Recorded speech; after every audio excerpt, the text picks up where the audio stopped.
So here it is, a bowl of my Jamaican rice and peas, just the way my mom used to cook it, with lots of peas, rich coconut milk, scallion and thyme, and a little tip of everything to, let it taste just perfect. And to be honest with you, I never used to like a lot of peas in my rice and peas when I was a little bit younger.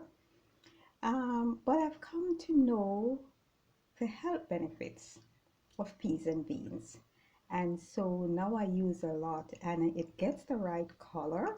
I don't have to add anything to it. It tastes rich. To be honest with you, sometimes when I cook it, I just sit down and have some. Sometimes I'm so full, I'll just keep going back to the pot without any meat or fish with it because it is so good. So if you notice, it's a little bit glossy, and that's because of the coconut milk that I'd actually used to cook the peas. And so it cooked until you could actually see the oil start to form at the top, just like the coconut oil. And so that is why the rice has that sheen. I don't know if you can see, but it does have a sheen, and it is because of the coconut milk that was well cooked. So I hope you might be inspired to try my Jamaican rice and peas. Thank you for watching. Hello, good afternoon. This is Sharon from Everything Beautiful.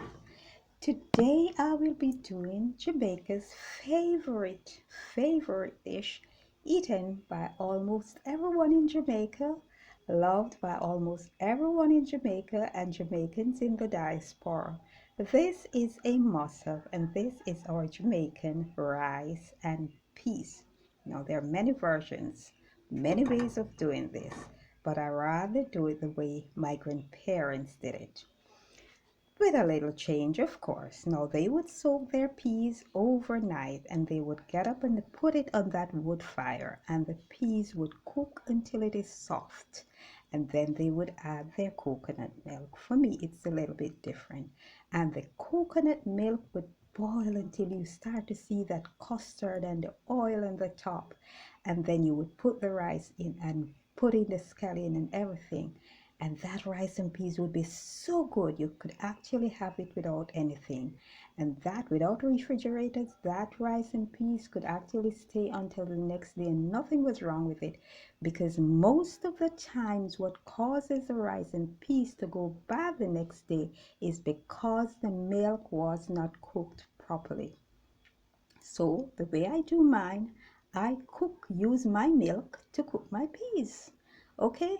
And I don't like boiling my peas for a very long time, like for 30 minutes, and then another 30 minutes, and then it need to cook a little bit more. I am not in that. So what I do, I soak my peas overnight in my refrigerator. I take it out, and when I'm ready for it, I put it in my pressure cooker.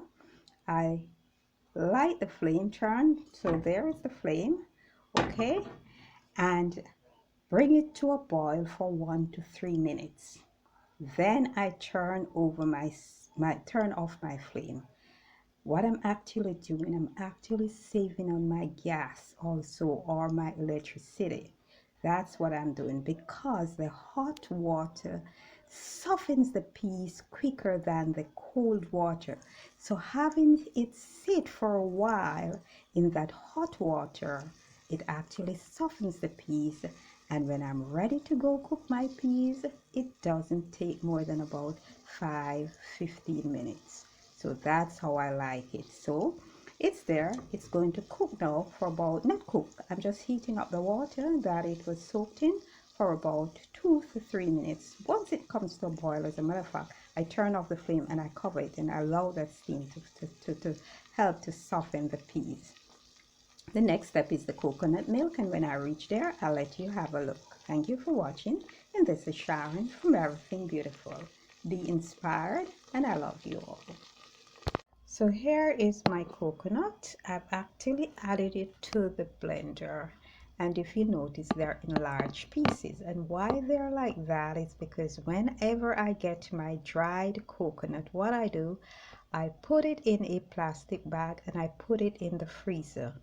When I'm ready to use it, I take it out and break it, and the flesh is so easily removed from the shell. I have no problem.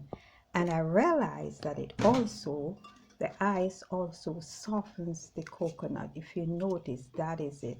That is how soft it is. Very soft. I can actually, there it is, just break it. The ice softens it. So that's why I keep my coconut in the freezer.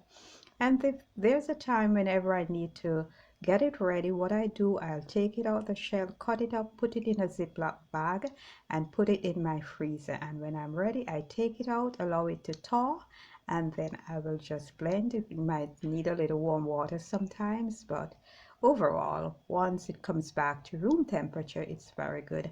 So I'm going to blend this coconut, and I'm then going to add it to my peas, and then I'm going to cook my peas, and we will be cooking rice and peas.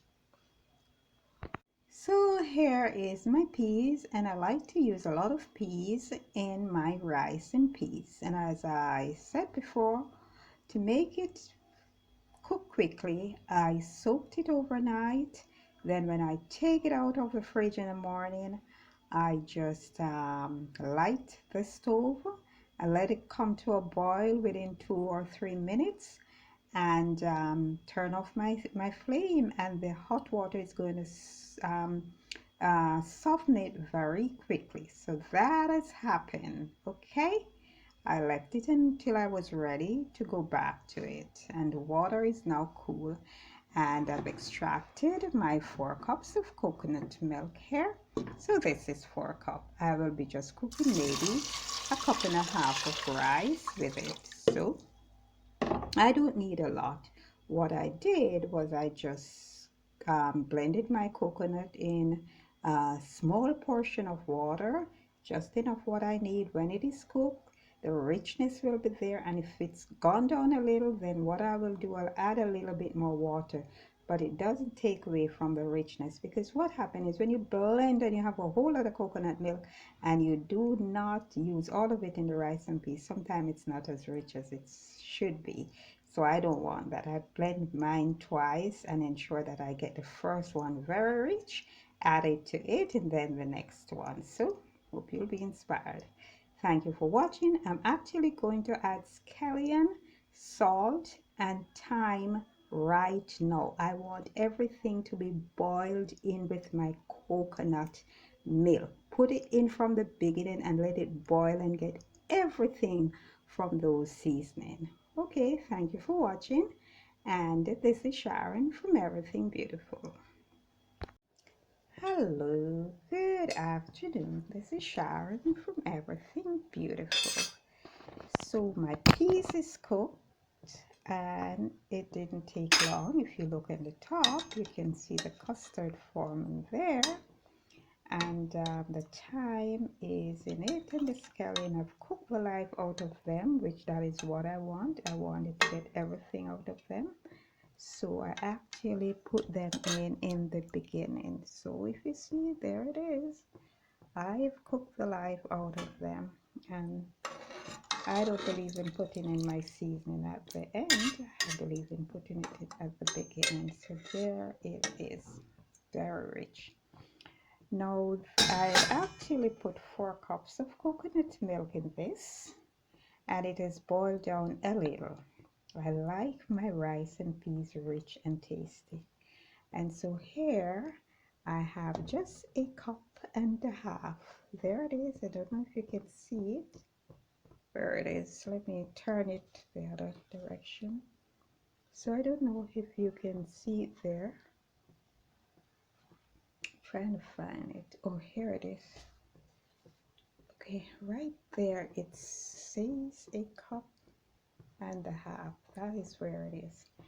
So the milk is boiled down a little bit, and I'm not going to stretch it out. I really love my rice and peas rich and nice.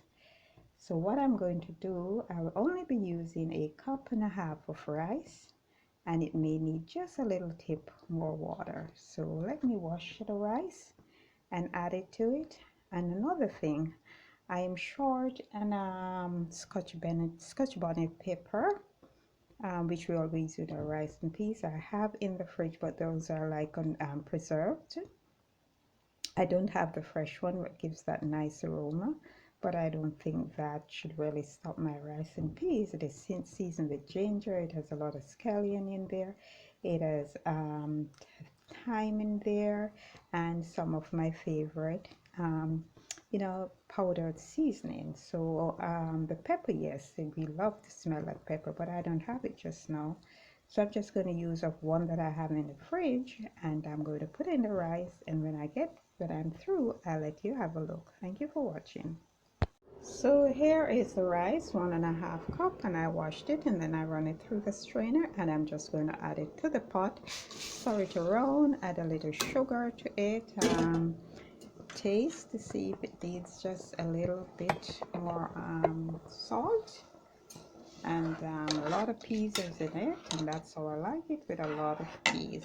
So I'm just going to allow this to cook, and I'm going to put the pepper on the top, and then when it is finished, I'll let you have a taste. Thank you for watching. So here is the rice and peas. As you can see, it has a lot of peas in it. It's glistening, and that is because I've cooked the coconut milk with the peas, and the peas actually started to form little custards and the little oil that makes coconut oil. So that's why you see, that sheen on it, and that's how I like it. My rice and peas is so well cooked. I'm gonna serve you a bowl, and I hope you don't mind having some Jamaican rice and peas with me. Thank you for watching.